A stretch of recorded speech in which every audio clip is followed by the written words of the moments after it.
반갑습니다. 슈카이브입니다. 오늘은 한반도 전쟁과 관한 이야기를 한번 해보겠습니다. 지난달 18일에 제가 아주 진기한 꿈을 꾸었습니다. 어떤 꿈인가 하면요. 윤석열 대통령이 대북 확성기를 설치하는 꿈이었습니다. 한동안 이제 이 대북 확성기를 사용하지 않았는데, 지난달 18일에 새벽에 윤석열 대통령이 이제 대북 확성기를 설치하는 꿈을 꾼 다음날 19일부터 대북 확성기 방송을 시작을 했습니다. 오늘 제가 꾸었던 꿈 이야기를 해드리고, 현재 우리나라를 침범하기 위해서 북한이 어떤 일들을 꾸미고 있는지, 어떤 음모를 가지고 있는지에 대한 이야기를 한번 해보겠습니다. 먼저 7월 18일에 꾸었던 꿈에 대한 이야기를 한번 해볼게요.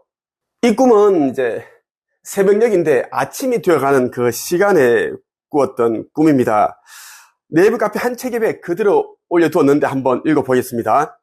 24년 7월 18일 윤석열 대통령이 장성의 뺨을 때리는 꿈, 이렇게 한번 제목을 정해 보았고요. 오늘 새벽 윤석열 대통령이 나오는 꿈을 꾸었다. 꿈에 나오는 장소는 군사 분계선 부근이었고 흙으로 쌓아놓은 재단 모양의 언덕이었다. 언덕에 오르기 위해선 몇 칸의 계단을 올라가야 하는 구조였다. 주변에는 많은 사람들이 모여 구경하고 있었다. 꿈에서 북한이 우리나라에 계속 도발을 하였다. 이에 윤석열 대통령이 화가 나서 우리 군이 가지고 있는 대북 확성기를 가지고 오라고 지시했다. 이에 군 장성으로 보이는 사람이 대북 확성기를 단 오토바이를 타고 오고 있었다. 군용 트럭이 아닌 오토바이에다 대북 확성기를 수레처럼 달아서 끌고 오는 이유는 북한이 모르도록 하기 위함이었다. 꿈속에서 봤을 때 대북 확성기 무게가 2톤인가 20톤 정도 나가는 무거운 무기였다.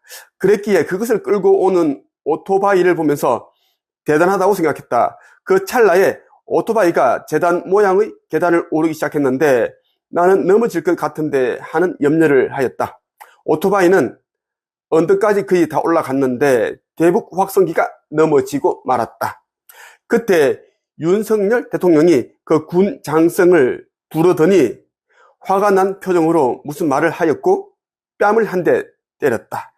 군 장성은 많은 사람들 앞에서 대통령으로부터 뺨을 맞았기 때문에 너무나 치욕스러웠는지 기분 나쁜 표정을 지었다. 그러자 윤 대통령은 양손을 이용해 번갈아 뺨을 5대, 6대 때렸다. 나를 비롯하여 주변에 있던 사람들이 그 모습을 보았고 많이 충격을 받았다. 내가 이 꿈을 꾸고 나서 든 생각은 두 가지였다. 첫째, 현재 북한이 전쟁을 일으키기 위한 물밑 작업을 하고 있다는 것. 둘째, 현재 윤 대통령이 사면 초과에 몰려 마음이 너무나 힘든 가운데 있다는 것. 그래서 윤 대통령의 내면을 꿈을 통하여 보여주었다는 생각이 들었다. 네. 꾸면서 이제 별을 달고 있는 이제 장성의 뺨을 여러 대 그렇게 아주 세게 그렇게 때리더라고요. 그때 나를 비롯해서 많은 사람들이 충격을 받았던 기억이 생생합니다. 꿈 이야기예요. 내가 이제 7월 18일에 이 꿈을 꾸었고, 그런데 말이죠.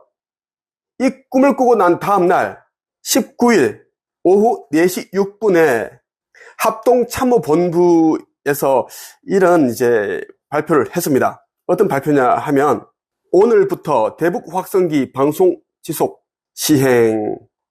우리 군은 어제 북한군의 쓰레기 풍선 부양 때 시행했던 것과 유사한 규모로 오늘 16시부터 대북 확성기 방송을 지속 시행할 것이라고 밝혔다. 이렇게 이제 보도 자료가 나갔습니다. 나는 7월 18일에 꿈을 꾸었고 하루 후 7월 19일에 이제 우리나라 군이 대북 확성기 방송을 시작하는 일이 일어났습니다. 그동안 나는 이제 북한이 우리나라를 기습하여 전쟁을 일으키는 꿈을 여러 차례 꾸었습니다. 최근에도 꿈을 꾸었고 그에 대한 이제 내용은 영상으로 업로드해 두었습니다. 한반도 전쟁은 이제 일어나야 할 사건 중에 하나입니다. 지구 멸망이 일어나기 전에 나라와 나라 사이에 일어나야 할 그 전쟁이 이 한반도 전쟁입니다. 전쟁이 일어나야지 이제 우리나라와 북한과의 그 통일이 되기 때문입니다. 통일이 되어야지 이제 북한에도 복음 전파가 되고 우리 한반도가 전 세계에서 가장 이제 강력한 나라가 될 것이고, 그리고 전 세계 모든 종교를 통합하는 그런 일이 일어날 것입니다. 사랑, 인류의 평화, 사람들이 의식 지수를 높일 수 있는 그러한 모든 조건을, 환경을 갖춘 나라가 우리 한반도라고 보면 좋겠습니다. 2024년 7월 25일에 뉴시스에 보면 이런 기사가 났습니다.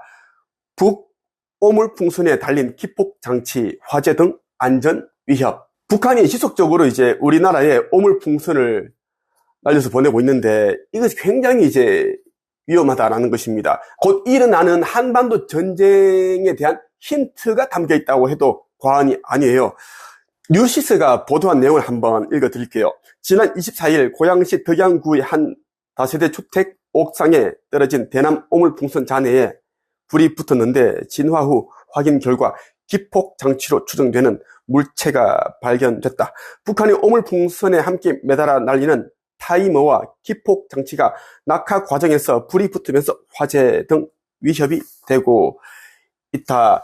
북한이 일정 시간 비행하다 풍선이 떨어지도록 조작하기 위해 타이머와 기폭장치를 매달아 보낸 것으로 추정된다.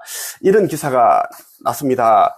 이 오물풍선이 굉장히 위험합니다. 그 이유는 뭐냐면 이제 처음에는 그냥 날렸는데 이 오물풍선 안에다가 기폭장치를 넣기 때문입니다. 타이머와 함께 기폭장치를 넣어서 이제 매달아 보낸다라는 겁니다. 자, 이 타이머와 기폭장치는 뭐냐면 적절한 시간에 적절한 장소에 이 오물풍선이 이제 도착하게 되면 터지게 만든다는 것입니다. 만약에 오물풍선 안에 생화학 무기가 들어있다면 어떻게 될까요? 그야말로 수많은 사람들이 자신이 왜 죽는지도 모른 채 수없이 죽어나갈 것입니다. 북한이 이제 오물풍선을 계속 날려보내고 있고, 이제 시간이 갈수록 이제 오물풍선이 정확한 지점에 떨어지고 있다고 하죠. 거의 뭐 80% 정도 정확도를 자랑한다고 합니다. 그 정도로 이제 북한이 데이터를 수집하는데 성공하고 있다고 보면 됩니다. 우리나라의 군사 시설뿐만 아니라 뭐 정부 이런 기관들 중요한 곳을 다 파악을 해서 그러한 것으로 이제 낙하를 시킨다라고 보면 좋겠습니다. 조선 비저에 보면 또 이런 기사가 났어요.